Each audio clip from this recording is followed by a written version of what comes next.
Mauricio, back on Blue Collar Bitcoin. It's a pleasure, my friend. You are, in our mind, one of a handful of people in this space where I just want your opinion on literally freaking everything. So we're gonna do this in an hour and 20 minutes and try to respect your schedule, but it's gonna be tough. Yeah, we got a minute timer on every question for you. Yeah. We're gonna try to shut up and get out of the way, but that won't work. No worries. You guys are too kind. Thank you for having me on. It's a pleasure to be here. I'm a big supporter and a big fan of your show. And I keep saying that it's funny that one of the best grassroots Bitcoin shows in Bitcoin in America is sponsored by 2 Canadian companies. Yeah. Hey, we go to the best. Step it up, America. Seriously, get your shit together, man. United States, because Canada, per capita, these Canadians know their Bitcoin. I will tell you that. Yeah, there's just a ridiculous amount of like solid Bitcoiners out of Canada. I don't know what you guys are drinking in the water up there, but maybe there's no fluoride in the water in Canada, is there? I honestly don't know what it is. What I have found in part of the Bitcoin community here in Canada is that some I would argue a lot of us, or a good chunk of us, are immigrants to Canada. And I actually find that across the Bitcoin space in general. There's a lot of people that come from, say, places like Venezuela, Argentina, if you look at Nuance, and it's because we don't need to re-explain Bitcoin, right? Yeah. And many times when you left that country and you came to Canada, it's because you recognized that that mistakes were being done in that place, and that policies and money and such wasn't going to get you places, and you came to Canada. I jokingly refer to this as the U.S.'s natural immune system that keeps getting reinvigorated, because every time a Venezuela collapses or a Turkey collapses or Iran, Iraq, all those people searching for freedom kill themselves to come to America. And when they get to America, or Canada, they have a fire to build because they feel like they can finally do that. And so I think that every time these events happen, these unfortunate events happen and all over the world, it reinvigorates these sort of beacons of freedom that we have as countries. And actually, this is a point that I want to make later on, but I'll hold my comments for then. Let's go deep into your background. We did this a little bit when you were on before, but I want you to get comfortable, spread out here, and take us all the way back to the beginning. Family, how you grew up, Venezuela, coming to Canada. I've heard you do this a couple times, and it's a powerful story. Walk us through it. I appreciate it, and I mean, kudos to my parents, honestly, because many of the things they did, and actually even my now wife, she's a big part of a lot of that journey. But I will start with the beginning. You know, I was born in Barquisimeto. It's a city that is today it's about 1 million people, probably less. And it's dead in the center of the country. Like if you look at the map of Venezuela and you throw a dart, it's like literally bullseye. And because of that, it was a really good, the reason my dad set up shop there is because it was an industrial city where a lot of the agriculture it was a distribution hub for the rest of the country. So like, you know, commodities would come in from one end of the country, and then from there they would go for everywhere else. And same, you know, manufacturing would ship to the center and then they would disperse. And so it had a big industrial complex, and that's where my dad's first business was. He had a shoe factory. And I grew up, and I want to say I was probably middle, upper middle class in Venezuela. I had I had a privileged upbringing, I would say. I had the opportunity to go to a great school, and I lived in a really beautiful part of the city. And it was really, you know, growing up, it was like a dream. You know, the Venezuela is 30-degree weather all year round. They have, you know, miles and miles of Caribbean. So I would go to the beach, which is only 2 hours away from my house. My dad would take us on the weekend. My mom had a little farm that we would also go on the weekends. And so I was constantly outdoors. And I remember my childhood as, you know, some of the happiest days of my life. I still think it was amazing. And then as I got older, I started listening to my dad talk at the dinner table about money and like his business. And so it's always fascinating to me because he would start talking about the amounts, right? So I have to pay so-and-so this many thousand. And then it was like, I have to pay so-and-so this many million. And then I have to so-and-so this many billion. And I'm like, and then the numbers kept getting crazy and crazy. Dad is getting super rich. And so that was kind of like my first, whoa, like these numbers, like there's a lot of numbers that just keep changing. And then the other one was I was getting into my teenage years, and I started kind of reading a little bit about, because my dad was an entrepreneur. And so I started defining what I wanted to do or be when I was really young. And I just wanted to emulate my dad. You know, I loved the life he had. I loved his, like the way he started businesses and ran them. And so I wanted to be an entrepreneur. And I remember very young, I don't know why this came up, but to me, I had a very basic thought, which was, if I want to make money, first I need to understand what money is and how it works. Because if I don't, then I'm going to have a very hard time getting it and keeping it, because I'm just not going to understand how it works. So then you start reading economics books and all these things, and they tell you things like debt is bad, assets depreciate, right? Like these basic common things. Let's start with those two. Debt is bad. First one. Okay. I had to read that. And then I would look at my dad, and my dad would take loans. Any loan anyone would offer to my dad in Venezuela, my dad would take it. In fact, he was emphatically looking for loans, like all the time. And he was doing pretty well. And I was thinking to myself, wait a second. Like, these people tell you not to take debt, yet the smartest people I know are like dying to take debt hand over fist. Like, why is that? Well, then you discover that you can use that debt to buy assets. And then sometimes you can get access to that debt at a lower cost than inflation. And effectively, you are just printing money if you do this, right? That's what Americans do with their mortgage. It's what they've done in perpetuity. So that was thing number one that I was very illuminating to me to see that in Venezuela, this concept of that debt is bad did not hold true. The second one was assets depreciate. And so you would hear in Venezuela, people would desperately buy cars. It was very hard to get inventory in Venezuela of cars. There was a big obsession with cars. And the thing was that cars in Venezuela, people would brag about buying the car for, say, 10,000 bolivares, driving it off the lot, and a year later they could sell the same car for 20,000 bolivares. Sounds like our firehouse right now, Mauricio. I know. That guy has like 3 or 4 cars now. Yeah, and then we can get into that because we started seeing a lot of that in the COVID era, right? But these are behaviors of a monetary system that is in the process of dying, or it's in the process of breaking, right? These are the signals that you see, and so because of those things, I became very obsessed with money. I wound up, well, before that happened, Chavez, who many people know, in 1998, there was a big political event in Venezuela. Venezuela had a lot of problems. Venezuela had a lot of inequality already before Chavez. That's what kind of gave rise to Chavez or opened up the opportunity for him to come. And when Chavez came in with his political agenda, a lot of people were naturally concerned that he was not, he was basically, to give people context on who Chavez is, Chavez had tried to overtake the Venezuelan government by force as a military twice and got jailed. He was pardoned by the then exiting president on the threat that if he didn't pardon him, he was going to he was going to do a coup. And so he says, you either pardon me or I'm going to take you off through a coup. And so the government pardons him. Many people don't know this, but the first thing Chavez does after he gets his pardon is he gets on a plane and goes to where? Canada. Cuba. I'm just kidding. Oh, he goes to Cuba. Yeah, and he lives in Canada now. So he goes to Cuba and he starts getting his training for his upcoming campaign. Lands back in Venezuela, starts a campaign to become president. And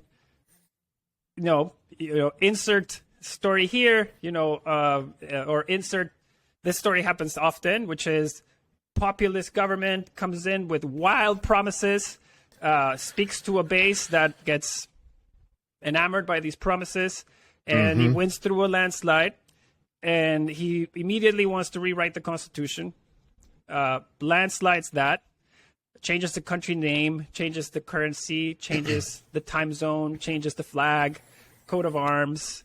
And after a president does that, you can only imagine the ego trip that allowing to rename and rewrite the rules of the game can do. And that means basically there's nothing he can't do. I'm getting very long and drawn in the story. Sorry, no, guys. All good. Keep it rolling.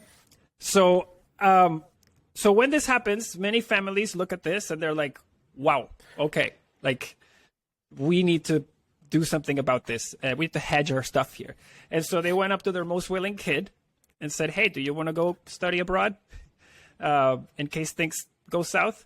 So then you can have a future up there. So that was me and my family. I came to Canada, and that's how I ended up at the University of Western Ontario doing the business program at the Ivy Business School, which is where I met Adam, my business partner and co-founder of Ledn. And once I graduated, the country just kept coming downhill. Like it was just a disaster. Venezuela was falling apart. But at the same time, which is a horrible thing that happens in commodity economies, when a country that produces a lot of a commodity gets a populist,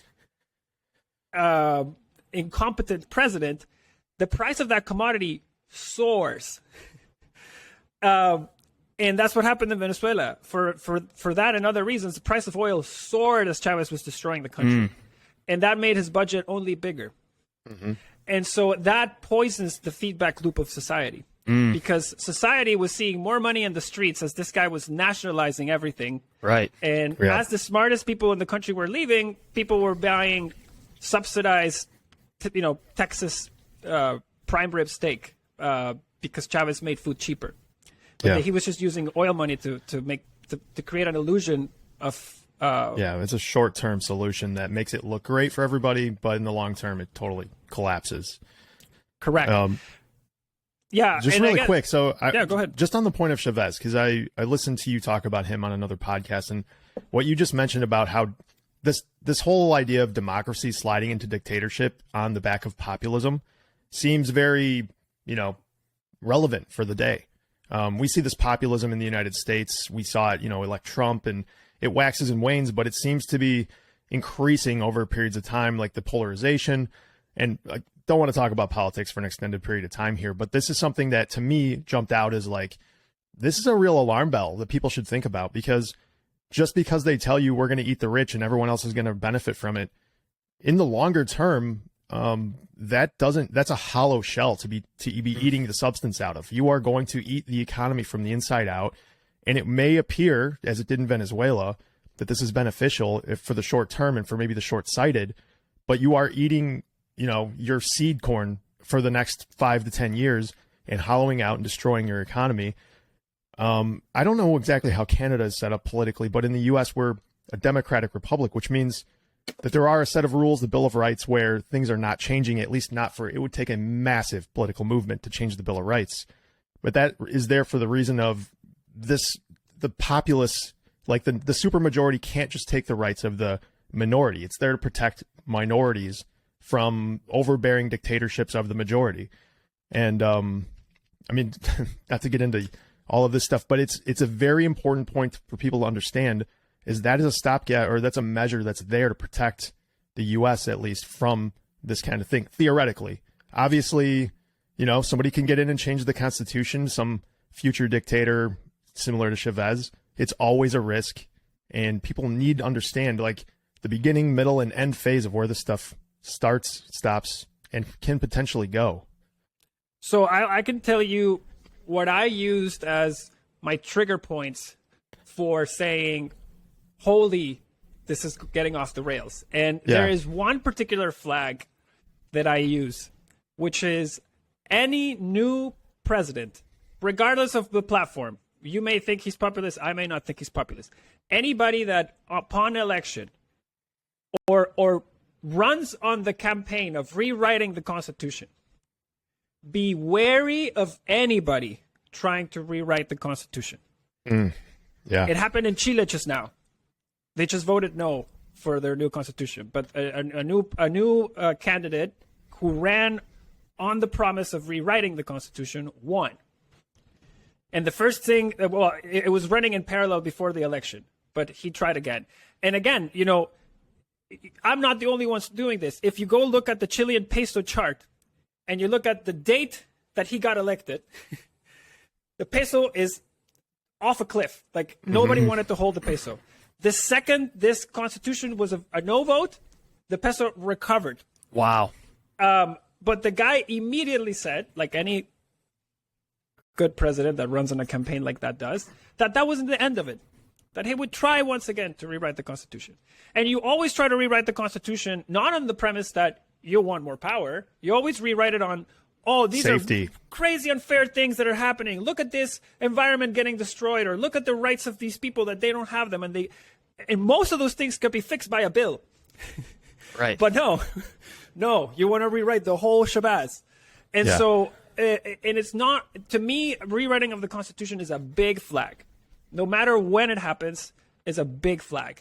And the other one is the destruction of the institutions. So in Venezuela, it didn't happen overnight. In Venezuela, first they destroyed the National Assembly. Then they started changing the rules on how the congressmen got elected. Then they started changing the weights of certain cities for representation.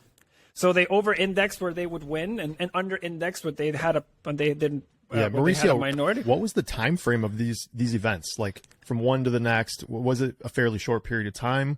Was it an extended period of time? So it was a bit of a slow death in the sense that the first one was the rewriting of the Constitution. But again, all of these events, you have to take them in the context of what's happening to society in this moment, right? Because he presents this idea of rewriting the Constitution when oil is starting to rip. So there's money on the streets. Yeah. Everybody feels good. This guy just got elected. There's like a warm, fuzzy feeling in the U.S. when they elected Obama. Everybody felt united and free, and like this is a plan that we can all get behind. And that's when people bring their guard down. And effectively, that's when this guy starts to jam this thing through. Right. So there were some people that never put their guards down. Right. Like there were some people that were looking at this and we saw the Constitution go through and we were just like, oh, my God, like, what can this person do? We've just given this guy literally a blank slate to write our fate. And he wrote it in a way that perpetuated himself in power, perpetuated his party in power, eliminated any chance of his party getting democratically kicked out. And now we're at this point where effectively democracy is broken in Venezuela, but nobody has the rights to go in and fix it. And so it's just going to stay broken. Scary as hell. Yeah.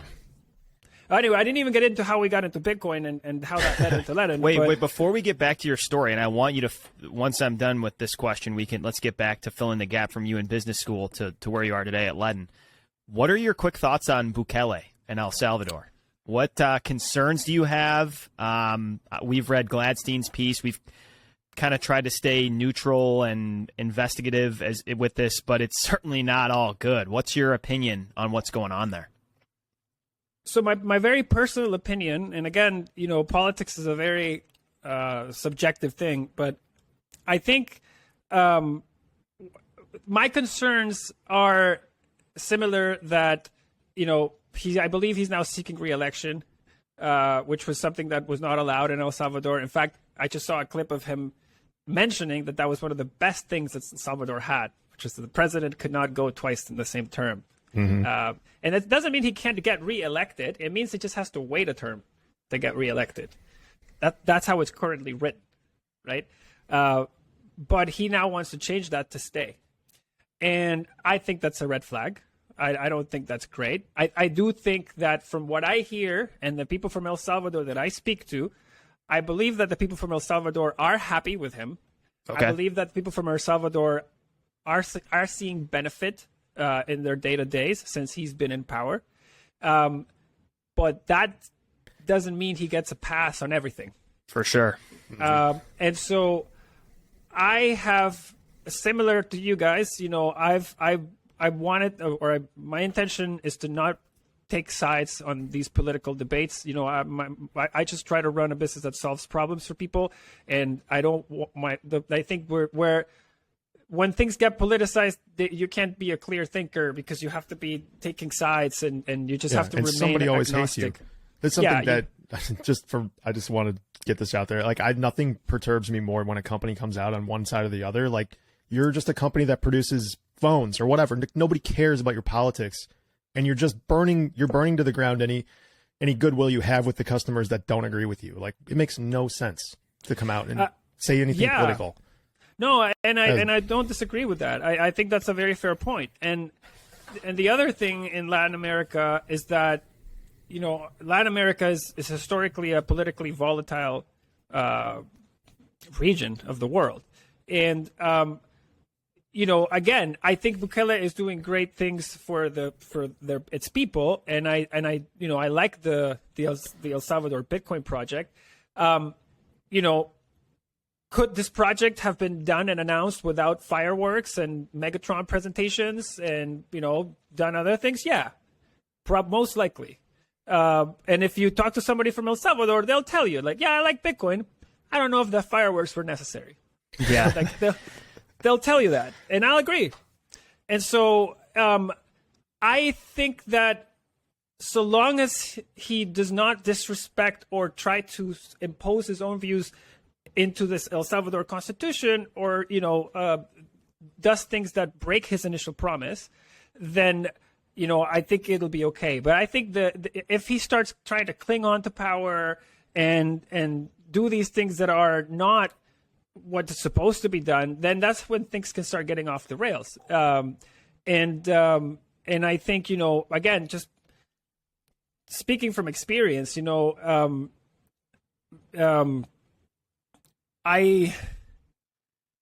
as much as I may like a politician in Latin America, regardless of his affiliation, I've been through too much in Latam to attach myself or associate myself to any one political project, you know, blindly without taking the other side. So I think he's got a good plan. I do have some concerns with his some of the signals that may point to the fact that he may want to remain in power.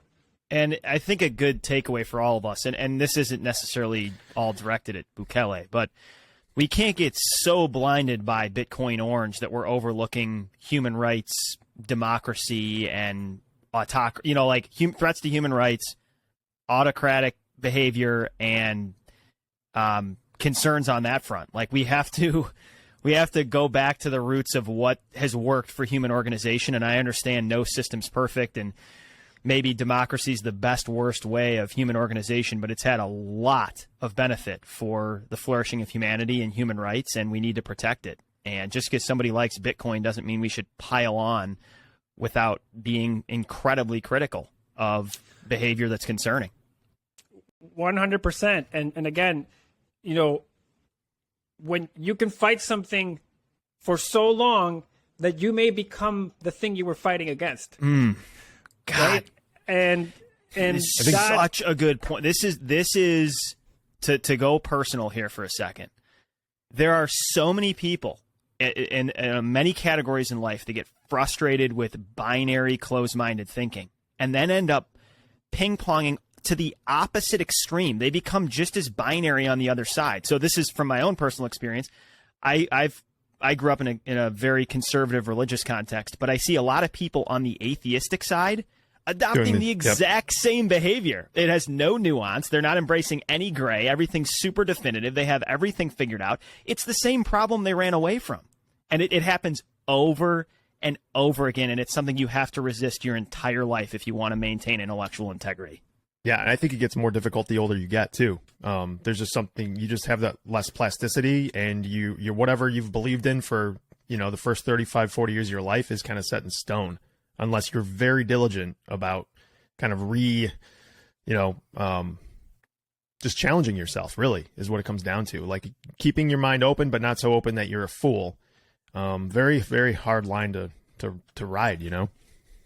No, 100%, you know, and I've had to I've had to like sort of walk that line or think about that line too, in the sense that, you know, Bitcoin is unique in that it is open and accessible by all and permissionless, and it can be used by your enemies too.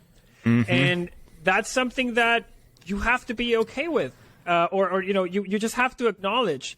And you know, when you think about, I remember actually in the context of back in Venezuela when things were really, really bad and governments were trying to help by way of sanctions and such, trying to kind of choke the regime or you know, motivate them to at least listen to their people, to no avail. And I remember that this was right around the time when Maduro started to push the petro, you know, because they were going to use crypto to sort of help them with these sanctions. And at the time, I was, you know, I had to, you know, it was hard for me because I had to, you know, if you look at, you know, this concept of, even if you look at the internet, right? Like when the internet came out, people said, well, it's only going to be used for bad things, right? But the argument was, no, actually, you're going to share information and education, and there's going to be more good than bad. And that's the premise of the internet. Like, yes, bad things happen on the internet, but primarily it's done so much for the world, right? And if you look at Bitcoin, it's similar. Bitcoin is similar in the sense that Bitcoin will give property rights and access to money to people that have been locked out of it for their entire existence. There are billions, and Alex Gladstein says this often, 87% of the world doesn't have a reserve currency or democracy. Bitcoin fixes that for them. Now, there's also a subset of bad people that may benefit from an open and permissionless system, which will be a very small set of people. But the net benefit for the world is going to be a massive positive impact, right? And and these are just the nuances that are, you know, you have to, as you get older, you just have to understand and you know, just acknowledge that that's this. Some of these things are going to, a lot of these points have a lot of nuance, right? And you just have to be willing to accept it and try to think clearly about the trade-offs. For sure. Okay, so take us from business school in Canada to where we are today. And along that journey, what made you and makes you so freaking bullish on Bitcoin collateralized borrowing and lending? Yeah. So when I finished my school, with my university, I took a job in Canada doing sales and marketing for a condominium developer. And as I did that and I saw my country kind of falling apart, I kept trying to get my parents and my family to move out because I didn't want them to be stuck there or something bad to happen to them. There's a lot of crime, kidnaps, stuff like that. And I just wanted to get them out. But they were reluctant to leave. It's very hard to leave your country. It's my grandma is 101 and she's still there. I have a lot of family that's still there. And naturally, that makes it very hard for my parents to want to leave and everything. And so it took a while. Most of them are out now, but back then they were all in. I was the only one out. I was out. I was just like the odd man out. And I kept trying to bring them in because I kept getting more and more convinced that Venezuela was going to fall apart. They kept trying to bring me back because to them, having the family together was, very important. And so I went back for 6 months, with an agenda trying to convince them, didn't convince them. When I came back for 6 months, I kept that for about a year or two. And in about 2014, after I did my master's, my youngest brother had finished university. And when we graduated, my father is a very entrepreneurial guy, as I mentioned. I'm the oldest of three brothers, and my dad, who was our angel, would give us a little seed money to try our first venture out of school, right? To just kind of get us excited. So I did my swing, it didn't work out. My middle brother did his swing, didn't work out. Now it was my youngest brother's turn. And this is 2014. And the country's literally falling apart. And actually, so Chavez dies in December 2013. And this is right around that moment. So Chavez dies. The entire country thinks we're going to get democracy back. And this again goes to show how the institutions were eroded. Because even though the head of the snake was chopped off, they had manipulated the electoral system so badly that it was almost like impossible to defeat them. But even still, like, because of the way the country was and everything was in shambles, this was the chance. Like, if it's now or never. And people flew from everywhere in the country. I paid thousands of dollars to fly just so that my vote would count. Wow. And so did many, many people. I still remember the flight down. The energy in that flight, I can't describe to you the energy on that flight. Everybody was like, we're getting the country back. This is a one-way trip. We're not leaving. And so we get there. The election happens. Everything, we're winning. Like, when I say the democracy's winning up until 7 p.m. of election day. 7 p.m. election day, things go black. All of a sudden, the updates stop. The counting from the electoral center stops getting to us. Nobody knows. I start picking my buddies that are up in the counting centers, like the guys that are more involved. They're like, I can't describe what's happening. And at that point is when I start feeling an empty in my stomach. I'm like, are they going to take this? Like, are they actually going to take this from us? This visibly? Wow, and so, that is crazy. And so the updates start coming, and my buddies are like, it's not looking good, man. Wow. And like they're gonna take it. They're not closing the centers. They're bringing in people. They're manufacturing votes. And so when this is happening, this is like the society. There is no leader at this point. Mm-hmm. Every one of us organically decides to start walking to the electoral centers. And people are starting to get really, really heated. Like, you're walking to the election center being like, all right, let's see the numbers. Let's do the count. Like, we just want to see it. Do the count. And so people are ready at this point to stand their ground and not move. And we're all waiting for the candidate who lost the election to basically go out and say, do not leave the electoral centers. We're getting a recount. This is not over. Like, that's what everybody was waiting for, because that's what everybody knew was happening. Effectively, what was happening behind the scenes was that the bad guys were talking to the candidates, and they said, listen, guys, we won, and that's how it's going to be. And if you guys want to pretend we didn't win, we're going to use force. We're going to bring the military out. We're going to shoot you guys down. Same way we have before.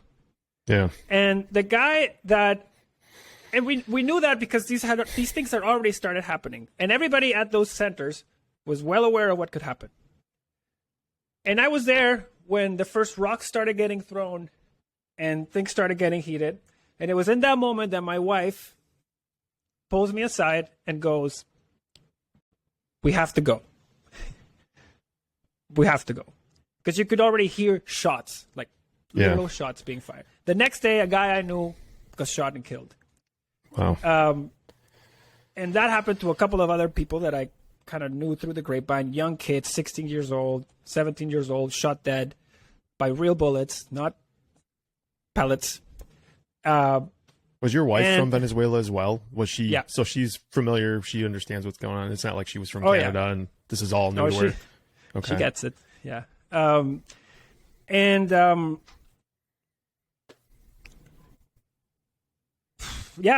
that point, it was clear that it wasn't a fair fight, right? Like, we were trying to win with votes. They were trying to shoot us down. And it became obvious that it was just going to get more violent and that there was no democracy left. Like, democracy had been dismantled entirely. And that's when I made the decision to get on a plane and come back to Canada. And essentially and not look back. And I made the point that I said, I'm not going to let myself get drawn in by these fantasies of democracy once more time. Yeah. This is gone. The state has failed.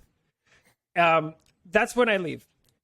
After all of this, my youngest brother still didn't want to leave the country.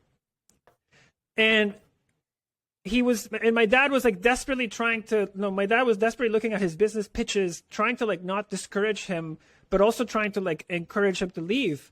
But my brother was like, oh, you don't like this one? Don't worry, I'll make another one. And my dad would be like, is it out of the country? And my brother would be like, nope, it's still here. And so one of these proposals, my dad calls me late one night and he goes, Mauri, your brother, as you know, has been sending all these proposals. And I think, there's one that I really don't get. I want you to look at. And I'm like, sure, Dad, what is it? He's like, he wants to buy these machines to mine this thing called Bitcoin. And I'm like, okay. It's like, send me the details. So my brother sends me, I think it was the white paper and the link to Bitmain for the ASIC that he wanted. And I start reading about it. And I'm not going to sit here and tell you guys that I'm this technical guy and I read the white paper and, a beautiful line. It clicked right away. Yeah. I got it immediately. I was like, the way I kind of did it in very simple terms was, okay, these computers protect the network. They use a lot of power, and they produce this asset that can be sold worldwide for dollars. I'm like, well, electricity is subsidized.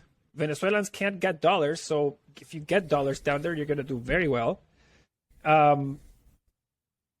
Seems like this is probably the best thing you could do in there, because you can sell it anywhere. And so I said, it looks okay. My dad green lights it. He gets his first machines. I go back down later that Christmas. And of course, as the country was falling apart, everybody was trying to get everything out. And this is when all the capital controls started coming in. You couldn't buy dollars. You couldn't buy rice. You couldn't buy beans because anything that wouldn't expire, people would trade their bolívares for anything. Cars, beans, rice, sugar, anything you could barter. And effectively, it was barter society for a long time, for a couple of years. Yeah. And it was in this time that my brother, that I led back. I go to his facility. Every one of my friends is like, their face is like this. They're like depressed. They're like, where am I leaving? I'm liquidating my house. I can't even afford a 1-bedroom in Buenos Aires, which is where I'm going. I don't have a visa to get there. Everybody's like planning where they're leaving, how much they can get for their assets. Meanwhile, my brother is like beaming, like skipping a step everywhere, happy. I'm like, Mauri, I heard a lot of your friends are leaving. Let me know if any of them have a place or industrial facility they're looking to rent. I'm looking. And I'm like, this kid, I'm like, what are you doing? What are you really doing? He's like, I'm mining Bitcoin. I'm like, show me. And he's like, come over to my office. And I go into his little boxy room where he had like, I think it was like 8 or 9 ASICs at the time. And I go in and he's like, I'm like, okay, show me. He's like, okay, I'm going to sell this Bitcoin. I'm going to sell it 2 bolívares at the real exchange rate, at a fair exchange rate as if it were $1. And you're going to get this money sent to your bank account. And it's going to take less than an hour. And I'm like, okay, buddy, go ahead. And he goes, and he sent it to an exchange called Sir Bitcoin, which was working at the time. They, of course, they're in jail, like anything that works in Venezuela. Not funny, but funny. Yeah. And so the transaction goes through. The money hits my account less than 20 minutes. When that money hit my account, your head exploded. I cannot describe to you what went through my mind. I had to stop everything I was doing. I couldn't even come back to the work I had in Canada. I had to like reduce myself to part-time because I was just like too into this Bitcoin thing that I couldn't even sit at a desk for the day and like, do something else. Mauricio, what year was this roughly? This is 2015, early 2015. Okay. And at this point, it's also, I want to say that it's hard for somebody in the United States to understand what that would have felt like for you in that place, in that time. We take this stuff for granted to such an extent, right? Totally, dude. Because it was in the most hostile environment economically and physically that I have ever been in. And to see freedom of transactions in that environment was just a rush because that freedom was taken from us. Yeah. We couldn't wire dollars to our friends in the U.S. We couldn't wire dollars to pay a medical bill. Yeah. Was your brother concerned when he had this operation ongoing that it was going to get seized or he was going to get in trouble for what he was doing? No, because nothing of what he was doing was illegal. Okay. It was complete. Nobody knew what was happening. It was just completely like there was no legislation. There was no regulation. In Venezuela, there isn't. and what is doesn't get followed. So it's a very gray area. But at the same time, if you're not hurting anybody and if you're not bothering anybody, then why should you be getting in trouble, right? You're not doing anything illegal. And so our facilities start growing. And because of our excitement and, to exemplify how not only we were not worried, we were excited and we wanted to tell everyone around us to do the same thing. Yeah. Because it was liberating. And we started doing this and we started helping people grow their minds. And my brothers keep growing their minds. Everybody kept, my mom's mining, everybody's mining, like cousins, aunts. This became viral in Venezuela. And that this went on for a few good years, 2016, and then 2017 comes. And I forget exactly, well, the country was in shambles, as it always has been, because oil kept coming down. And it was around the petro time where the government realized, this is a very long, drawn-out story as to why we got to the petro. But the petro was effectively a way to train the local corrupt officers or corrupt members of government, to train them on what these machines looked like and how to extort miners. Because they could basically go into someone's facility and say, you haven't registered this equipment.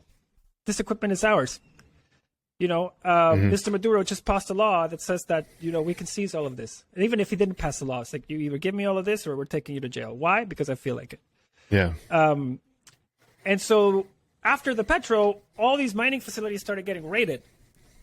And unfortunately, my brother's facility was one of those facilities. And when their facility got raided is when my family made the decision that they had to leave, because it was basically at this point they were coming after us in a completely innocent, like there was no reason for anybody to come after. This was just like prosecution. They were literally going after innocent people, and threatening and coercing them. Yeah. And so that's when my brother makes the dash to leave the country. And it was a very scary time when he was going through that, because this is effectively like, organized crime coming after you. And they have and they are the good guys internally, right? Like they have a license to kill, literally. A license to kill, disappear, whatever you want. And so he makes the run for the border, and he leaves. It was, and luckily, actually, we were able to take a lot of the money out because it was in Bitcoin. Like he didn't have time to go to the bank to do the wire to take his assets after. Like the reason we were able to port our lives so fast is because a lot of it was already in Bitcoin. And it's freaking awesome. Yeah, no, it was in the time, it didn't feel like, oh my God, this is the greatest use case. At the time, it was like, we need to get out. Oh my God, this is incredible. And it's very scary. But then you realize, what if I hadn't had Bitcoin? What would have happened?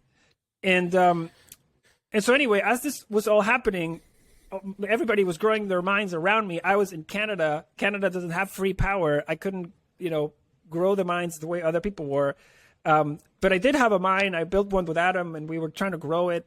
And again, we're trying to grow our mines, and we're like, hey, maybe in Venezuela it's okay. Nobody will give you a loan in Venezuela, but maybe here in Canada somebody will give us a loan. And so we went around and be like, hey, look at this. Look at this facility. We're going to invest it. Would you be able to finance it? We're willing to put the Bitcoin as collateral. People were like, wait, what? They would laugh us out of the room. And after a few of those things, we're like, wait a second. Like, I know the use case. Like, I know who needs these products. I can sell this product because I understand who needs it, and I know the problem it's solving. Adam had been financing renewable energy for 10 years. He knows what the institutions want to see in order to underwrite.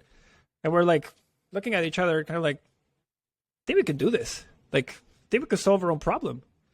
And so we put together a deck. We went to a few investors. And the guys and the investors were like, okay, we're supportive of this idea. We would be supportive. We're like, oh, damn. Okay, it looks like we're going to get some support. Like, we need a team. And so we went to, like, our smartest friends.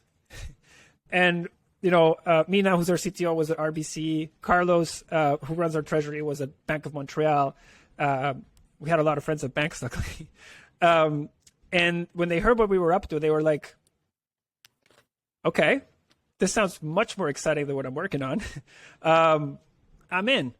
And so we had Mina, our CTO, decides to come in with RBC and bring some of his devs. Then Carlos was going to run our operations. He was coming from Bank of Montreal. Then Anton, who was working on like this crazy academic, very complex academic blockchain group in Amsterdam. We pulled him as a sort of our security advisor and becomes our developer. And at this point, I'm looking around and I'm like, we have a rockstar team. We have the support from our investors, and we can do Canada's first Bitcoin-backed loan. And so then I went to a bunch of my Bitcoin friends, and the first guy who decides to take a loan is Francis Pulio from Bull Bitcoin. I don't know if you guys know Francis, but he was, back then, he still is pretty active, but back then he was very, very active, especially in the UASF movement and everything. And so we announced Canada's first Bitcoin-backed loan in November 2018. The company was founded in August 2018. Mm-hmm. First Bitcoin-backed loan goes in November 2018. And our dream always had been, when we launched the product, that it could be very helpful for people everywhere, because Bitcoin, it was the first time that the asset was going to be the same no matter where or who you were in the world. And that meant that we could give you the same rates no matter who or where you were. Crazy idea. To us, internationally neutral collateral, right? And to us, that was just like, wow. And then we started doing this, and we put the platform in Spanish. We put this platform in Portuguese because we knew people down there really needed this. Mm-hmm. We made the product start at $500 because we knew they were new. People wanted to try them. And then people started coming, and they started taking loans, and it was magical, honestly. And the company was we were starting to get our footing, and this is like February 2020, and then COVID happens, and the prices dropped tremendously. A lot of our loan clients, suffered because the prices had gone down, but we were there calling every single one of them. And we spoke personally to every single one of them, giving them options, explaining to them what was happening. And even though it was hard, for a lot of them, they understood what had happened and how we had reacted. And I think, I wasn't expecting this, but after that, we started getting these positive reviews from people saying, what happened was, bad. The prices crashed, but the way Ledn treated me was incredible. I'm so happy that I work with these guys, and I will come back, and I will continue to do business with these guys. And I was like, wow, that's all we want. That's all we need to hear, right? That we, would always do our best. And we didn't know, frankly, how long it was going to take for things to come back. Nobody knew back then. It was a tough time, but we just kept at it, every day. And then when the market started turning, we started seeing the same people come back. And in a crazy stat, actually, over 80% of clients that have had loans closed at Ledn, whether they got closed because of the price drop or they closed them willingly, come back to Ledn to take another loan. And when the market turned, they came back and they brought their friends. And we didn't have a crazy marketing budget, but people just kept coming. And it was because other people were telling them. And then at that point is when the VCs start taking notice. And then later that year, I think we announced the round. It was early 2021. We closed our seed extension with White Star Capital. And then from then on, we did Series A and Series B with Kingsway and 10T. And during 2021, all throughout last year, we went from 8 people to over 100 people. Damn. At the end of the year. Yeah, our assets got to 1.7 billion. Wow. And anyway, I went on a big tangent. So let's take a quick break and hear from our show sponsors. The BCB podcast is sponsored by Capital Logistics. Capital Logistics is a freight broker connecting truck drivers and shipping partners around North America. a true blue-collar business that supports blue-collar Bitcoin. They specialize in temperature-controlled cargo, efficiently hauling food, supplies, and other freight nationwide for some of America's largest companies. Capital Logistics is a firm believer that people and businesses should be able to save what they earn without having their purchasing power manipulated by the financial system, ravaged by inflation and currency debasement. As early adopters of innovative systems throughout their business, Capital's excess cash flow is put into Bitcoin every month. If you're someone that wants to work with a company that shares blue-collar values and an affinity for Bitcoin, reach out to Capital Logistics today. Find them online at capitallogisticsllc.com. That's capitallogisticsllc.com. What if you didn't have to pay healthcare premiums anymore? What if you could invest in Bitcoin instead? With CrowdHealth, you can put aside money for health expenses in your own account and even hold a large part of it in Bitcoin. If Bitcoin goes up, you get the upside, not big insurance companies. Pay one low monthly total to fund your account that is yours. Choose your doctors and hold up to 75% of the funds in Bitcoin. If a large expense comes up, CrowdHealth will crowdfund the bill for you to pay quickly. Stop supporting the broken health insurance system with your hard-earned capital. Go to joincrowdhealth.com and use code BLUE now and experience freedom from health insurance by utilizing Bitcoin. Right now, you can get your first 6 months for just $99 per month. That's a fraction of high-deductible insurance plans. Go to joincrowdhealth.com and use code BLUE to sign up. That's joincrowdhealth.com, promo code BLUE. CrowdHealth is not insurance. It's a totally different way of paying for healthcare. Terms and conditions apply. BCB Podcast is sponsored by Ledn. Ledn is a very unique financial services company with a highly principled, Bitcoin forward perspective. They are the first ever digital asset lending platform to undergo a formal proof of reserves attestation, where an independent public accountant regularly confirms that the company is properly accounting for client assets. Simply put, this company mirrors and embraces the transparency, accountability, and auditability of the Bitcoin protocol and network itself. If you've listened to BCB, you certainly noticed that we advise our listeners to be careful, manage risk, and never get over-leveraged. And that does include ensuring that any borrowing and lending decisions make sound mathematical sense based on your lifestyle and specific situation. Where available in your jurisdiction, Ledn offers a menu of powerful financial services. Keep ownership of your Bitcoin and access dollar loans with Ledn Bitcoin-backed loans. Harness your Bitcoin holdings to buy a new property or finance the home you already own with the upcoming Ledn Bitcoin mortgage product. Save Bitcoin and USDC to have access to Ledn dollar loans in their trading service if available. You can look into Ledn's well-architected menu of services at ledn.io, that's LEDN.io, and visit start.ledn.io/blue-collar-Bitcoin and sign up to get $10 USDC for creating and funding an account. Blue Collar Bitcoin Podcast is brought to you by arguably the most legendary company in Bitcoin, CoinKite. Established block 141,000, CoinKite is an industry leader in security and signing devices.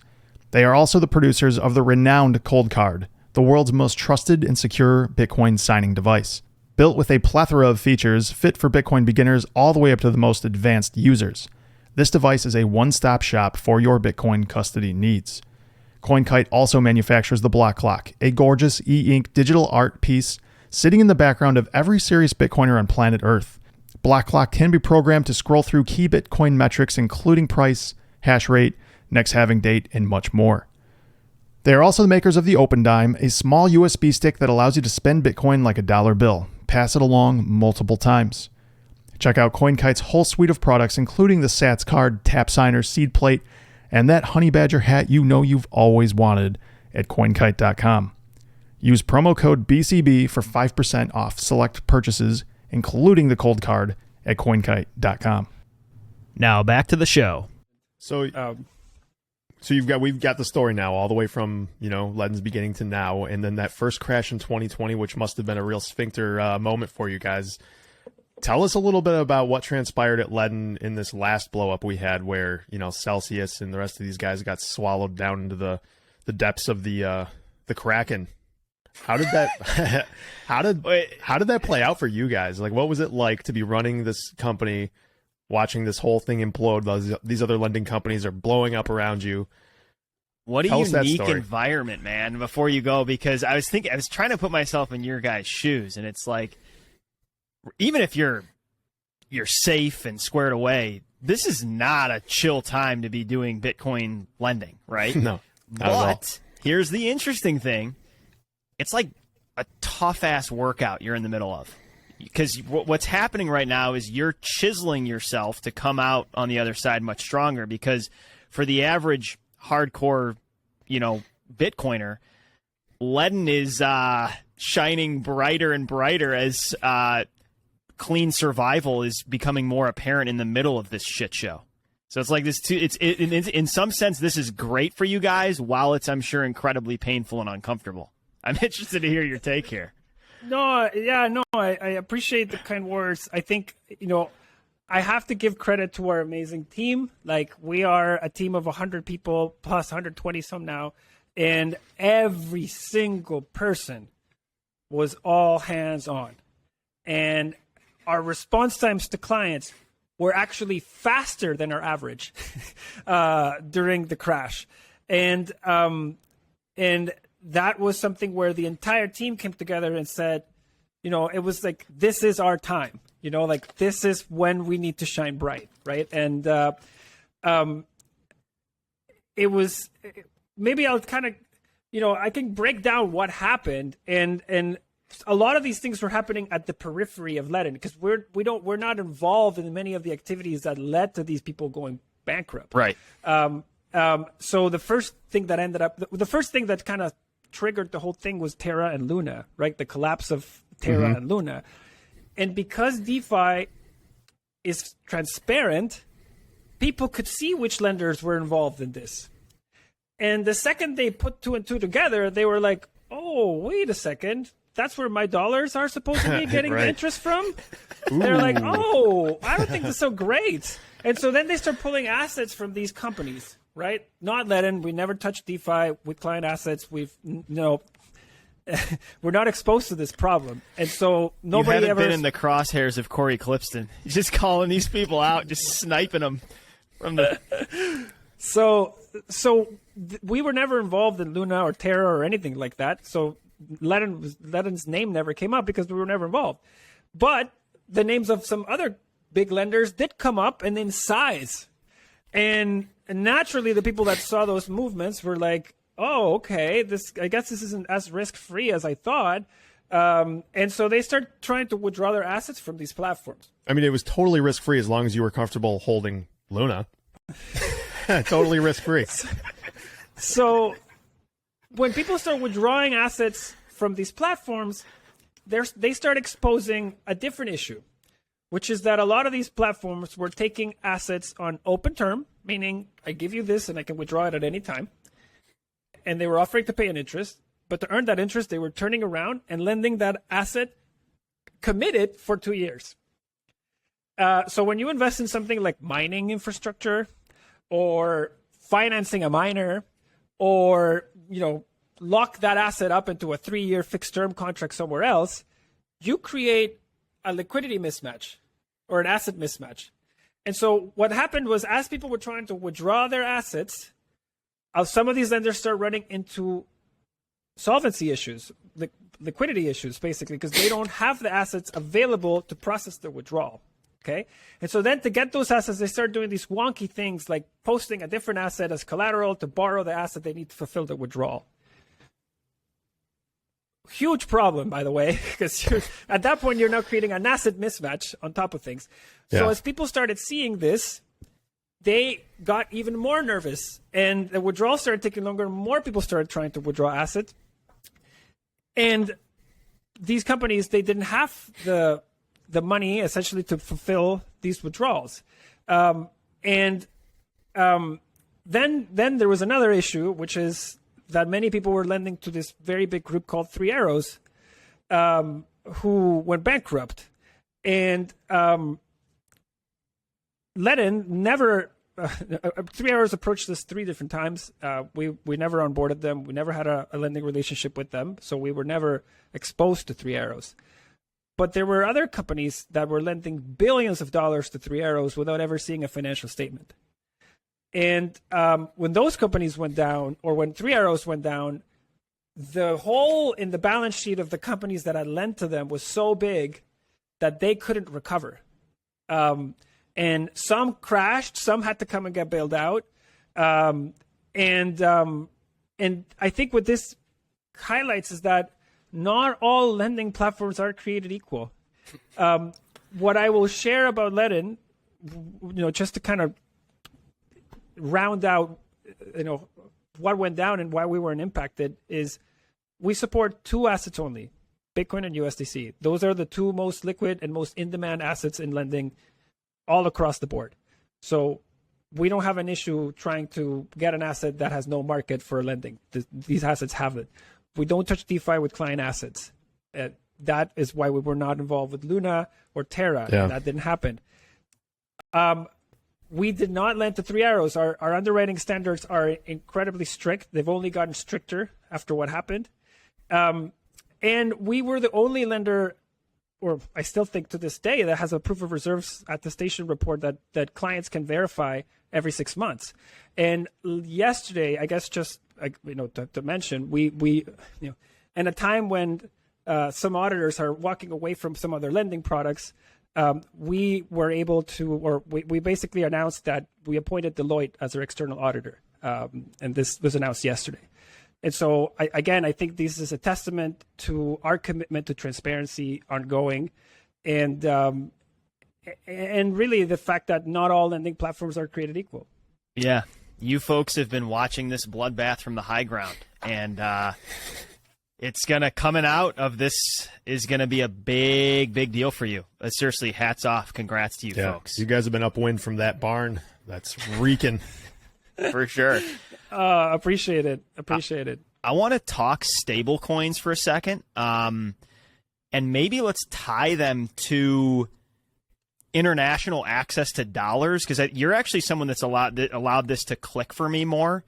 The role that stablecoins currently play. Couple questions: what types of stablecoins are there? Which one? Why do you pick USDC? And then you can tie this into your loan products too. How is this significant for those in the West that have access to banking in dollars whenever they want? What's the significance of this stablecoin discovery, and then maybe how it ties to your products? For sure. So, in an overly simplistic description, I would categorize 2 main types of stablecoins. So there is the fully reserved or fully asset-backed stablecoin, and this is a stablecoin that holds a reserve in the exact same unit as it mints. So if you give $1 into the reserves, you mint a $1 token.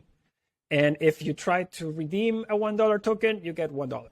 And if there are 10,000 tokens, there are $10,000. It's basically 1-to-1 backed by the same token by the same asset that represents that unit in that token. Okay, that is an example of that would be USDC. Or the Pax dollar or True USD. These are companies that their models are based upon having dollar reserves to mirror the number of units that are free floating in their system. That is arguably the most easy to understand and the one that has thrived in practice today.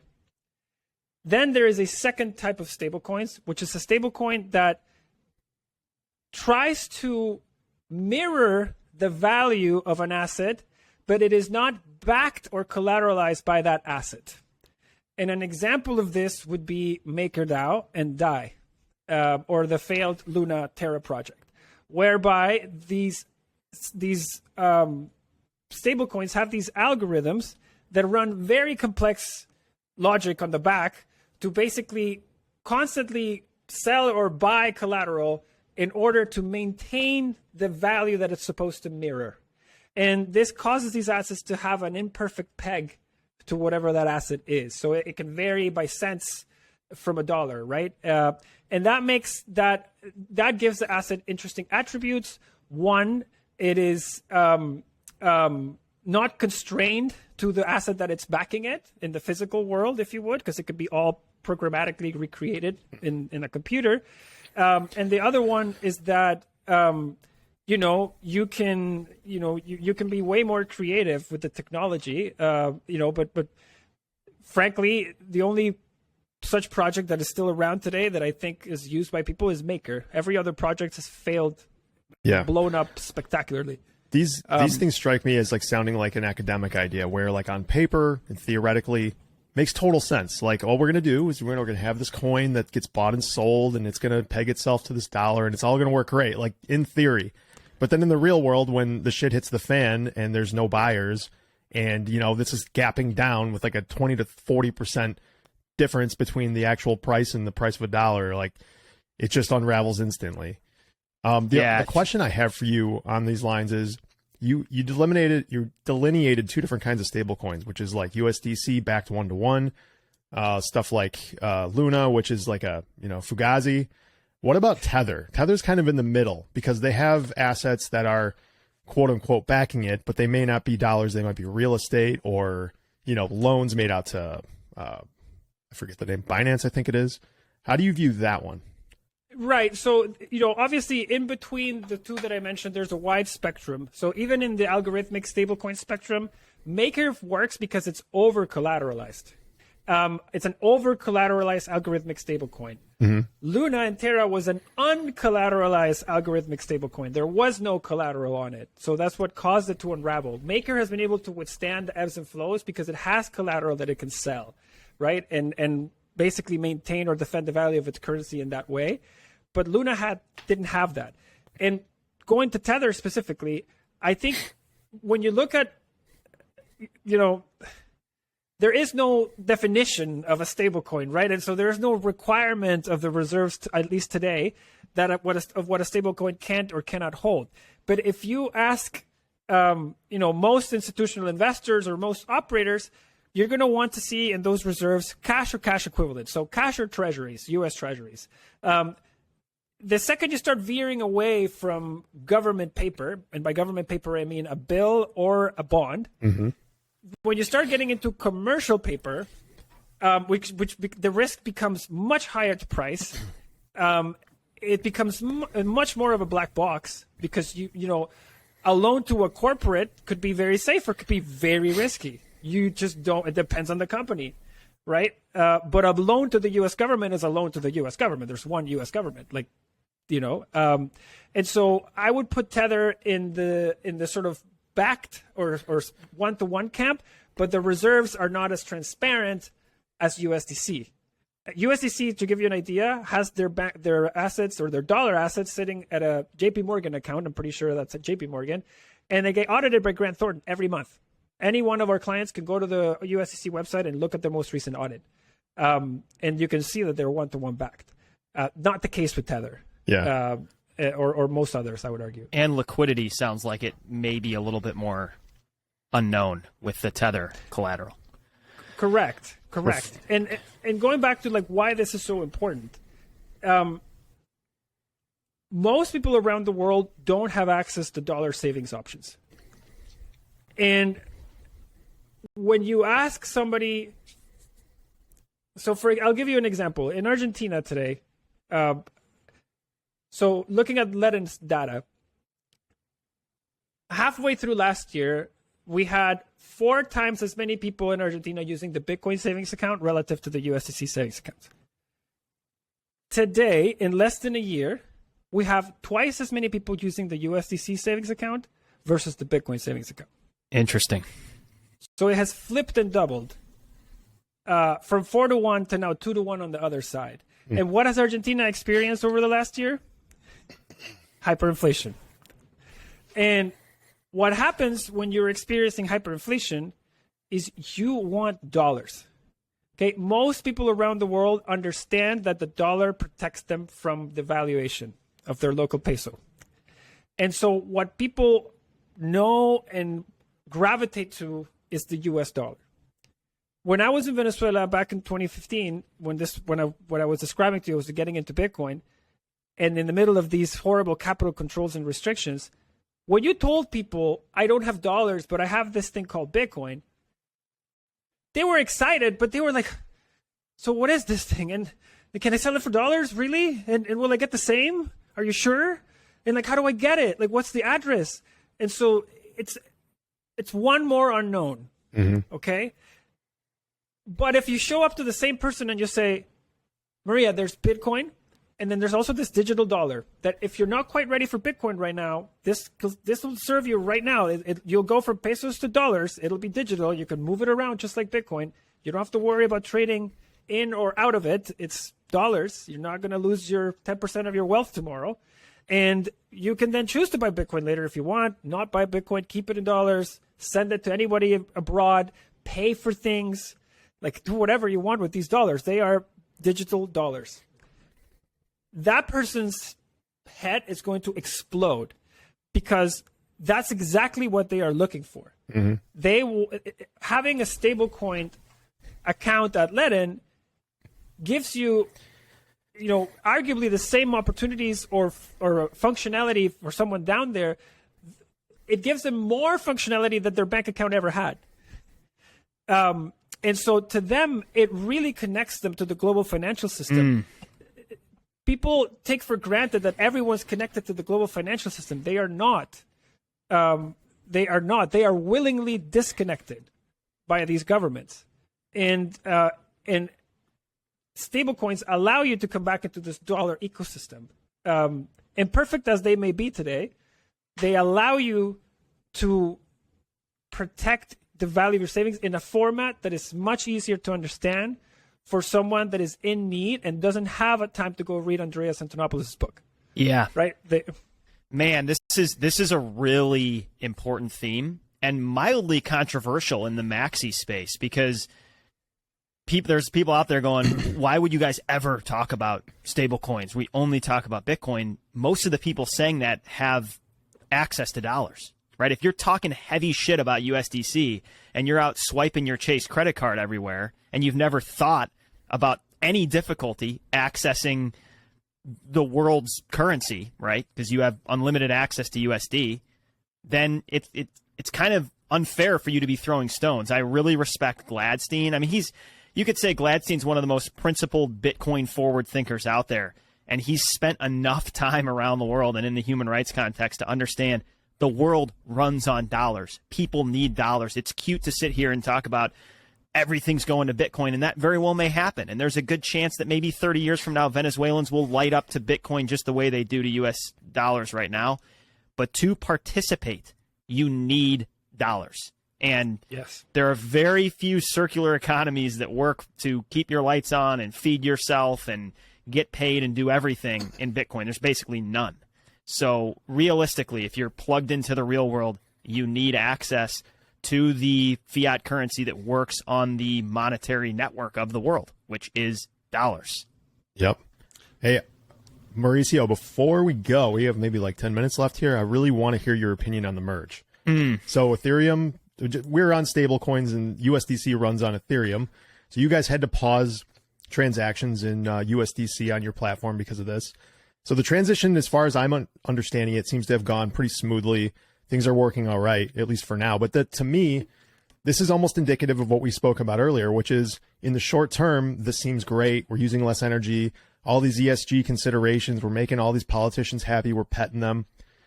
But we don't know the long-term security implications of this.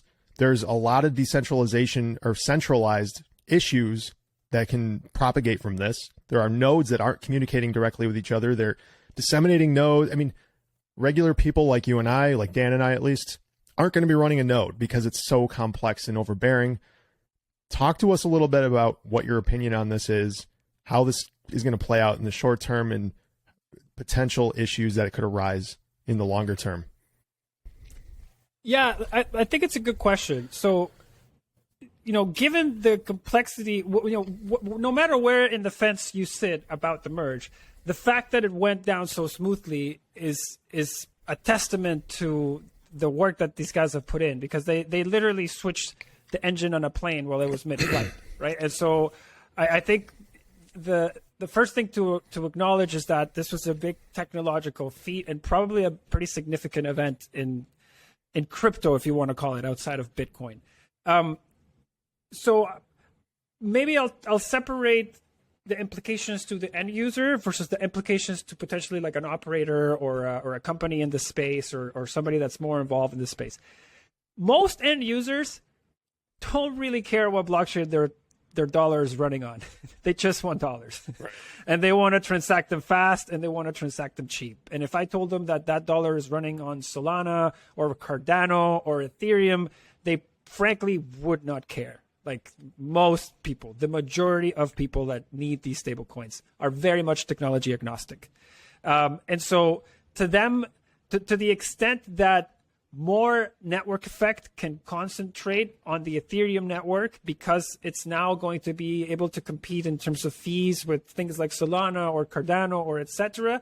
I think this is probably going to be a net positive for the end user because over the last year, I believe there was a lot of sort of development activity and economic activity that went to other chains because they were proof of stake and faster and this than ETH or that than ETH. And now that ETH is basically the same consensus mechanism as all the others, plus all of the network effect, I think ETH is going to bring back some of that use.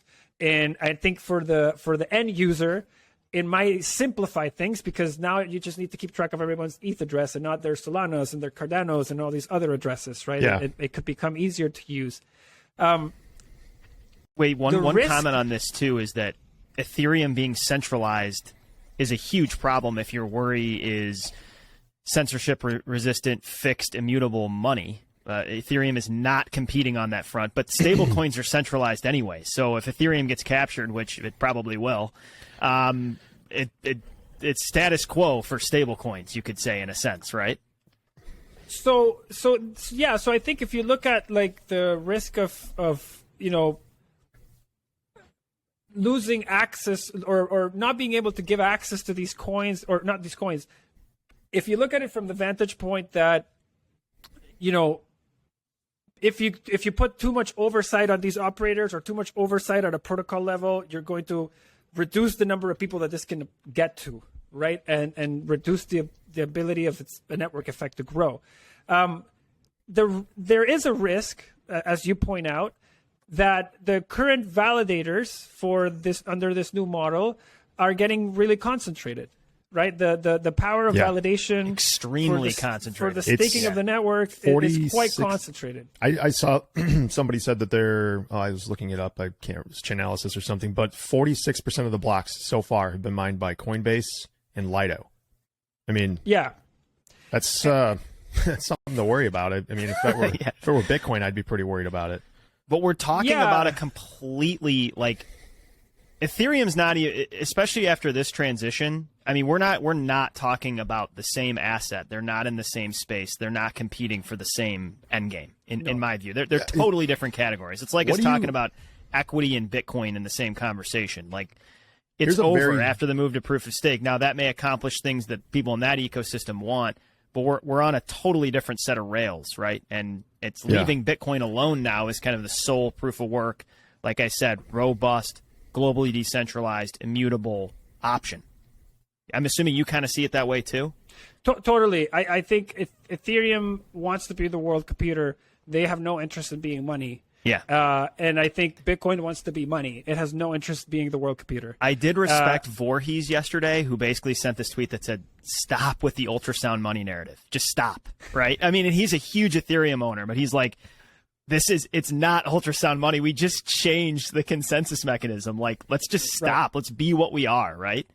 It's not something, Ethereum itself is not something Josh and I have ever been interested in, but like go do your own thing, but don't try to be something you're not, right? And I respect people in Ethereum that are willing to have enough technical and monetary know-how to recognize that that's not the problem Ethereum has the ability to potentially solve, I think that's spot on. And I also think that it's been increasingly more clear what some of these platforms are trying to be or projects are trying to be versus what they are not. I think, if you look at Ethereum, they've wanted to be this. This has been in their roadmap from, 3 or 4 years ago when the first time I ever went to listen to somebody or Vitalik listen to Vitalik talk about Ethereum, he was talking about the merge already. This is back in 2016. Mm-hmm.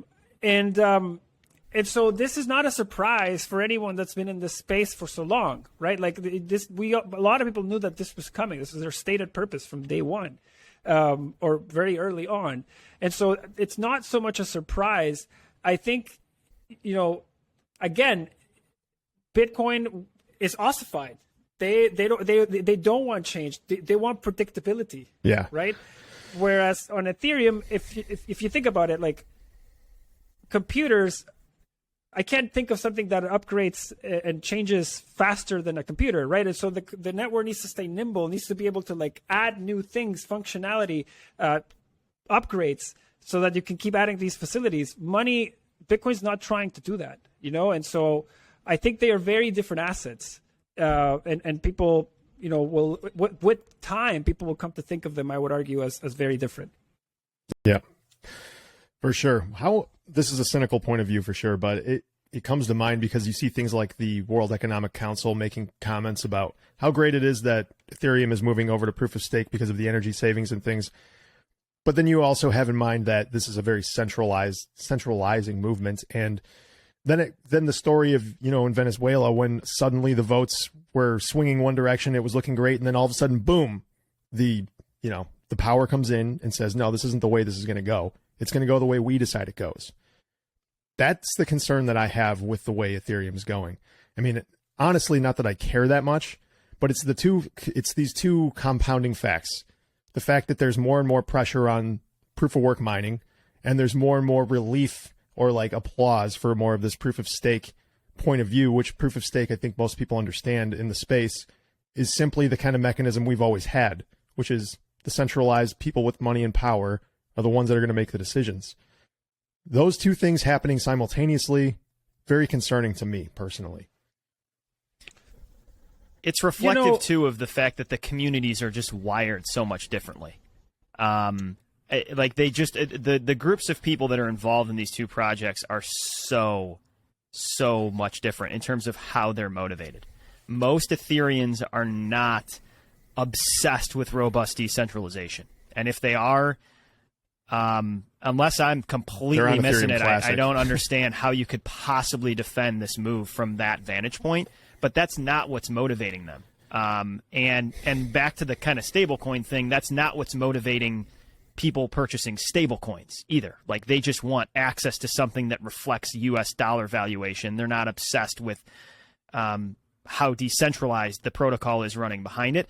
And the way I kind of view stablecoins has sort of already been expressed, but it feels like if we are moving towards a Bitcoin standard, it feels like scaffolding as we're building the structure, but it's very important scaffolding. You can't get to the steeple without 7 stories of really well-built scaffolding. You'll kill people along the way trying to build it. So we need the scaffolding as we're building. Oh, could we tee off on one more thing just real quick? Yeah, dude. Taro on Bitcoin. What do you think about that? What do you think would be the impetus? Why would any of these, like, so let's say USDC, what would give them the impetus to want to move over to something like Taro in lieu of Ethereum or Solana, or name your other alternative? Distribution. It's a simple answer. The USDC, for instance, they already run in multiple chains. USDC is a chain agnostic operator. Most stablecoin operators are, and I argue should be, chain agnostic. Because their job is to keep a dollar token reserve and get that to people in the fastest and most efficient way they can. Right. And those ways can change. Today, Solana's cheaper than Ethereum. Tomorrow, Ethereum might be cheaper than Solana. And the day after tomorrow, Taro might be cheaper than both of those things. And so USDC and operators are in the business of getting those things into the hands of as many people as they can, as fast as they can. And the Lightning Network is building its own distribution rails, right? Like, you could argue that, today they might be smaller than Solana's rails or smaller than Ethereum's rails or whoever. But, 2 years ago, Solana didn't exist. And so it's not to say that because it's in a state now, that's the end state that it's going to reach, right? And I go back to, people are technology agnostic. If they can get $1 and pay less, they will use that. They're not going to sit here and be like, oh, is that a Solana USDC? Oh, no. Sorry. I don't want to take that. I want to take this other one. That's not the answer you're going to get. You're going to get like $1? Yes. Here. Yep. Here's the 8 million addresses for whatever way you want to send it. Right? Yeah. And so I'm very excited about Lightning stablecoins, the potential of Lightning stablecoins. I do think that it needs to probably move a little bit faster given the current macro context, because we're in a world where dollar is king and it is melting every other asset class at the moment. Yes, it is. And it is likely going to continue to do this so long as the Fed continues to rip rates higher. And this is going to get even worse because right now we're at the early stages of the hike cycle. And all the central banks across the world are putting up a big act and being like, yep, we can raise like you, Fed. Don't worry, raise. Eventually, you're already starting to see it. Europe cracked. Japan cracked. The rest of the world is likely, Canada's going to crack soon. They're not going to be able to keep up raising rates the same way as Argentina just raised their rate to 75%. Did you guys see this? Yeah, but that's a joke. I know it's a joke, but that's why I'm bringing it up, because the rate of interest is 75%, but the rate of inflation is 100. So, correct, and so it's never going to work. And even with the rate being 70%, you show up to an Argentinian bank and nobody's paying you 70% on your deposits. Yeah, on pesos. So, I guess all I'm trying to say is like we're in a world where dollar is king. The world wants dollars, and it's getting them. I just share with you what we're seeing in places like Argentina, and it's going to continue happening. And so, if people are gonna get what they need, right? And so I guess what I'm trying to say is, if you're in the right place in the right time, whether you are Solana, Taro, Bitcoin, Ethereum, whatever it is, you're gonna get picked up, right? And we're about to enter the biggest dollar demand period that I think we're gonna see in my lifetime. And I think that the best suited people to get that there are either Ethereum or Solana, frankly, or even Binance chain, to basically just really, really grow on this distribution base. And now we're doing a big push in Latin America to basically let people know that these services exist and to educate them and to present our articulation of these services to them. And we're seeing people come to these services. And our token of choice because of transparency and just everything is USDC on Ethereum. And that's what we're providing to our clients. We obviously are looking to do more and help them to get dollars in the easiest way they can. But that's what we've been doing, and that's how we're contributing to this movement. Yeah. At the end of the day, this outrageous teeter-totter between demand and not demand for dollars is a function of a totally fucked up monetary base. And I think one of my closing comments is we just need a new base layer metric of value. Q Bitcoin, man. And this merge thing just has me thinking that now this is really out in the open seas, exploring a frontier completely on its own. There's no other ship in sight. It's very buoyant and a very robust ship, that being Bitcoin, but it's rough seas, man. But it is on its own. Christopher Columbus right now is just seeing what's out there. And I'm going to jump on your analogy here and say we can't assume this is the Titanic ever, though. Like, be diligent. Try to veer away from those icebergs. Look out for icebergs, yeah. You can't fuck around. We do have enough lifeboats, but we don't want to hit a fucking iceberg. Amen.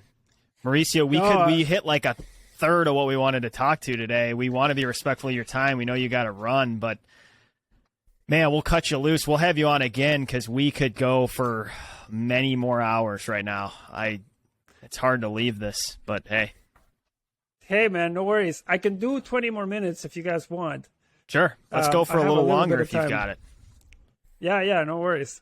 Sorry, we kind of cut you off. We've been hogging the mic here. Chime in with any areas in which we just completely railroaded you here. No, I'm just trying to see if we hit the stuff you guys wanted to talk about. I think I've kind of blown past some of it. I want to double back to lending internationally. Like, what is the significance of people being able to access dollars at rates that may seem high to you when you're looking at your mortgage, but in terms of accessing dollars is actually quite cheap in maybe the mind of a Venezuelan? Like, what's the significance of this? How is this nascent in their mind and freedom inducing? I'm so happy you asked that question. So the ability to access let me just start this out right. So there's this concept in economics, like I was telling you, that debt is bad, right? But in fact, most people with a mortgage have done tremendously well in their lives. And so debt isn't bad. If you can get debt at a rate that is below inflation and buy an asset with that debt, you are going to do very well. Very well. Now, when I was growing up, the way I understood this, or the way this became evident to me, was because during hyperinflation, the government never wants to admit how bad inflation is. So they will set their rates and they will tell you how they calculate CPI, but they change the formula for CPI all the time. You can basically back into the rate you want by changing the formula. And this happens periodically. So in Venezuela, what I learned was that the government said that inflation was, call it 10%. And that meant that the banks could not lend at higher than, say, 12% by mandate, because they couldn't be charging you more, they couldn't be taking that much advantage of you. So effectively what you would do is you would borrow bolívares at a rate that you knew was well below inflation, use those bolívares to buy dollars with them. So borrow the weak currency, hold the hard currency. Borrow weak to buy hard. That's the concept, okay? That concept works in Venezuela, okay? Let's take that concept to the United States. Borrow weak, US dollars, buy hard, house. You did phenomenal. Mm-hmm. Just phenomenal. Even if you were borrowing, if you look at the S&P chart, if you were borrowing dollars at like your HELOC rate and investing those things into the S&P, you also did well. Mm-hmm. Tremendously. Again, borrow weak, hold hard. Borrow weak, hold hard. Okay? Fast forward to when we were trying to build our Bitcoin mine. Bitcoin has a fixed supply. We all know that. We have all seen the price performance of Bitcoin. It is a harder asset than the US dollar. It is a property. It gives you the same or similar property rights than owning a house does. It is a hard asset. When I saw the opportunity to recreate this exact dynamic with Bitcoin, I could not stop thinking about it. Because not only would we do very well, our clients would do very well. And all we have to do is allow them to borrow weak dollars and hold hard Bitcoin. And that was a concept that was like fuel to the fire, because I felt like I could articulate this to the end consumer in a way that my life experiences would allow me to articulate this. And the opportunity that I saw in Bitcoin, I had already seen it in 3 different formats of currencies and properties and assets in 3 different countries. And so when I saw it, it was very clear to me. I was like, oh my God, borrow weak, hold hard. This is the same story repeating itself. This will be the mortgage for anyone that can't afford a U.S. property. They're going to have a Bitcoin and they're going to borrow dollars against it. And this is the way we're going to get property and asset-backed lending to the world at the same rates. And I became emphatically obsessed with this concept of allowing this. And so did Adam. And today, that dream is becoming a reality. I believe in a world where you're going to be able to borrow dollars from your Bitcoin cheaper than Americans borrow dollars from their houses today. And there are very good reasons for this. Yeah, explain this, because you're like, for example, if we zero in on just you folks, your rates have come way down, if I remember. Like they were close to 20% originally. Now they're sub 10, or I think in that range, right? And it sounds like you think that's going to continue to decline. Why is that? Yes. Fill our audience in on what your thoughts are. Yes, several reasons. 1, 0% loan losses. Ledn has lent over $500 million in 4 years, and we haven't lost a penny or a Satoshi. Wow. And it's a fucking cheat code. When you explain this to other people that are in TradFi, they're like, this guy's full of shit. Like, that's their takeaway. This guy is full of shit. There's no fucking way that's true. They don't understand how liquid this thing is, how 24/7 it is, how you know what I mean? No, but they're starting to. They're starting to, but because the people that are bidding down our cost of capital is them. Right. Every time we showed somebody, hey, look, we lent $100 million, we didn't lose a cent. They're like, oh, I can lend it to you for a little bit cheaper. And then you're like, hey, look, we did 200 million and we didn't lose a cent. They're like, oh, well, I can lend you the next little bit, even a little bit cheaper, inch and by a little inch. bit cheaper, and a little bit cheaper, and it's coming, boom, boom, boom, boom, boom.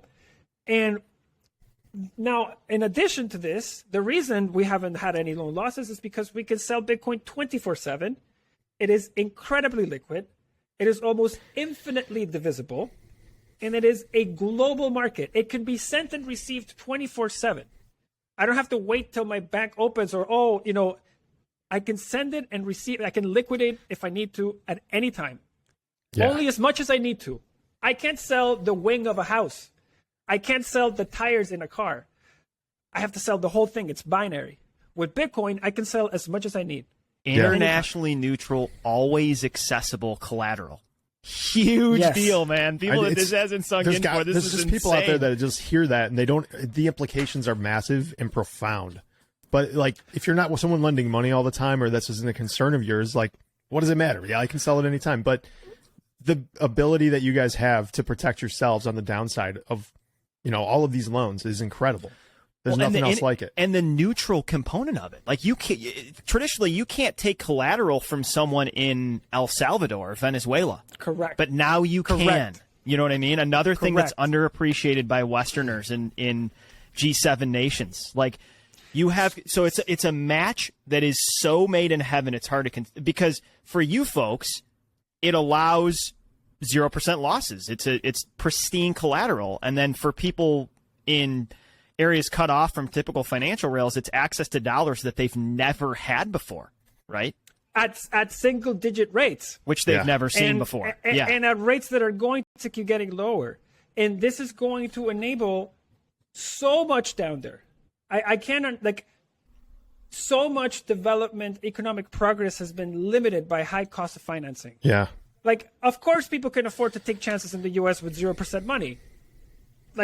Yeah, of course. Your assets are rising to the tune of 20% a year, and you get your money at 0%, then I'll take chances all day long, right? The value of my house keeps bailing me out every year. Yeah. In Toronto, to give you an idea, the average house in Toronto made more money in capital gains than the two people living in it for the year. And that has been true for the last 3 years. That's insane. Wow. Yeah. And so that is, if you don't think that that's broken, then something's wrong with you, right? If you don't think that anyone should have access to getting that appreciation of capital, then something's wrong with you. But the problem is that to buy a house in the US or Canada, you need hundreds of thousands of dollars or, tens of thousands of dollars to make a down payment and even try. And today, with the way rates are, that's a pipe dream for many people. But anyone can start DCAing into Bitcoin. Yeah. And the second you hit $1,000 with that DCA, you can come to Ledn and get a $500 loan. And that Bitcoin's going to keep growing on you. You didn't have to save 50 grand to buy the house. You can chip at your asset base day over day. Yeah. Miguel, when they take their paycheck out of Colombia, can take a little bit and buy the same asset that Michael Saylor is using to protect his $1 billion portfolio. And that's empowering. That's incredibly empowering. Yeah. I want to have you do one thing for us, because our show is obsessed with transparency. What do people need to be careful of? So there's people hearing this going, oh my God, I need to lever up all my Bitcoin with Ledn. It's, you know what I mean? So let's be, even as the person that founded this company, who is this not a fit for, and who needs to be careful, and in what capacities do they need to be careful with even your product? It's a crazy question to ask, but we're asking it, man. That's no, man. And I like being very, very honest with everybody that comes to use our products. Because the last thing we want is for somebody to come to Ledn and walk out with less. Yeah, because it's not for everyone. We want you to come in and walk out with more Bitcoin than you came in. That's the goal. Yeah. And for that, you need to understand the products well, the risks associated with the products, and how you may need to react, if any, to protect yourself from any of these risks. All right, go ahead and push some customers away here. Just kidding. No, listen, I gotta say it. We gotta say how it is, because we, like I said, a happy customer is a customer that understands the product and is able to navigate this stuff. If they have a bad experience, they're never gonna come back to us, and that's not what we want. So, if you're not ready for the loan, don't take it. We're fine to wait until you're ready. So we are asset-backed lenders, as I told you. We don't run credit checks. The only thing we take as a security for the money we lend is the asset that you pledge as collateral. The value of that asset changes over time, okay? And where Ledn can get in trouble if we don't act responsibly is that if the value of your collateral asset drops below the amount of money that we lend to you, we have to be able to cover that delta. And if that's not the case, there's a scenario where, everyone's Bitcoin is compromised, like what happened with these other guys that just went bankrupt. Right? So in order to protect ourselves and our clients, we have to sell the asset when the value of that asset becomes close to the money that we lent to you. Hence 0% loan losses for those that are confused why. Yeah. Correct. And now the flip side to that is, as a client, that means your Bitcoin that you posted as collateral at the beginning will be sold. A big portion of the Bitcoin will be sold. The remainder, after resettling the dollar debt, all goes back to you. We don't take a single penny. We don't make money. This is not a profit center. Like this is a protection mechanism. And so what clients need to be very aware of is that the price of Bitcoin may come down, and relative to where you borrowed, what level it was when you borrowed, you may need to add more Bitcoin on a quick time frame. Before it gets to the levels where we need to sell. And because we can't control how fast Bitcoin moves or how much Bitcoin moves, our system is basically set up on a price threshold. So sometimes, because Bitcoin moves fast, that means our clients have to be ready to react fast. And the reason we are so obsessive about telling people this before they take the loan is because when these situations happen, as proactive as we try to be, they can happen very quickly.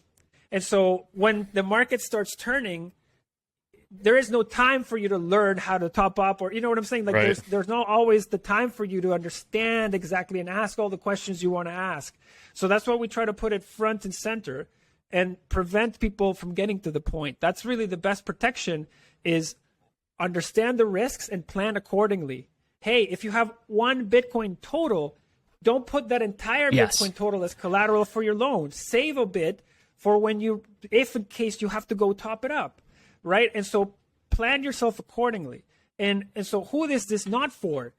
If you don't understand the product, if you still are not clear on how Ledn protects itself, if you still are not clear on what can happen to your Bitcoin if the price goes down or if the price goes up, if you have any questions around the product, I wouldn't take it. I would have those questions answered. Our team, we have a team like dozens of people that are sitting there ready to answer your questions so that this doesn't happen. Yeah. Right? So ask away. We're not shy. And who else this isn't, perhaps a huge, who's this product maybe not for, is our products require us to have custody of the assets for them to function. So we're a lending company. When you pledge an asset as collateral, it needs to be in our custody for us to be able to lend the money we do at the rates that we do. And when you try to earn interest with us, we need to have custody of those assets to lend them out and generate the interest that we then pay you. So our services need to be custodial by nature. And I understand that in the Bitcoin community, there are some people that are just not comfortable giving up custody of their keys to someone else. And if that is the case, then, we don't have a non-custodial product per se. And so that is something that is a consideration as well. And so again, to each its own. What I love about Bitcoin is that it lets you be what you want to be and do what you want to do. It doesn't prescribe how to be used. Yep. Yeah, and as much as we tell people to hold their keys, like there is a time and a place, and I'm sure even more so in the future when people will want to earn some interest and make a yield. But again, as we always say, like do your due diligence. Don't just hand it out to the guy offering the highest interest rate. Make sure that you understand what it is, or at least to the best of your ability, how it is that they're making 25% and offering you that rate, because in the world of reality, that just isn't a sustainable amount of money to be paying out. So do your homework. Make sure you understand. I have 3 comments about your product, if you don't mind, for our audience. One Please. is that if you're not content losing the Bitcoin you put there, because we know this is incredibly volatile, it's not Ledn that's going to lose it. It's you. If you get called, you get called, man. That's how this works. It's obvious. So assuming you're not content losing it, you need to know how to top it off. It should not be your entire stack. And we would absolutely still encourage you, and heavily encourage, as we do all the time, that you should learn how to cold store. You should have custody of some of this, and that this is a unique use case because of some other end goal, many of which we've covered so far in this show. But hey, it's you got to know what you're getting into, and I appreciate your transparency with that because, like you said, if people don't understand the product, they feel like they get screwed. It's not a good fit. It's not good for you, and it's not good for them. And like anything in this space, you need to know what you're getting into. Even with cold storage, man, we've had a lot of conversations recently. Like, if you're not ready to set up that multi-sig, or you can't store those keys appropriately, guess what you're not ready for? Or you don't have an inheritance plan, you're not ready for cold storage. Every step and every capacity in which you own Bitcoin, there's some self-ownership, and that's a little bit different than the system we're working out of, but it's a beautiful thing. And it's an amazing landscape to be exploring, for sure. Yep. Take responsibility. Take responsibility. All great points, Dan. For yourself. Mauricio, all right, we'll do this for real now. We'll let you go today. I don't know. Who can I do it? We'll have you on again, man. Give us a handoff, audience, a handoff to you, Ledn. Anything you want as a closer.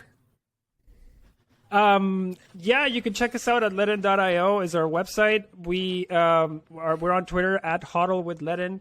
You can also check me on Twitter at Cryptonomista, Cryptonomist with an A at the end, and check out our weekly newsletter. I draft and send our weekly newsletter and video every week to all of our clients, and you don't have to be a client to get it. You can just go subscribe to it, Ledn.io/blog. It's called the Bitcoin Economic Calendar, and we just cover news and events that could affect Bitcoin prices for the week ahead. Thanks, Mauricio.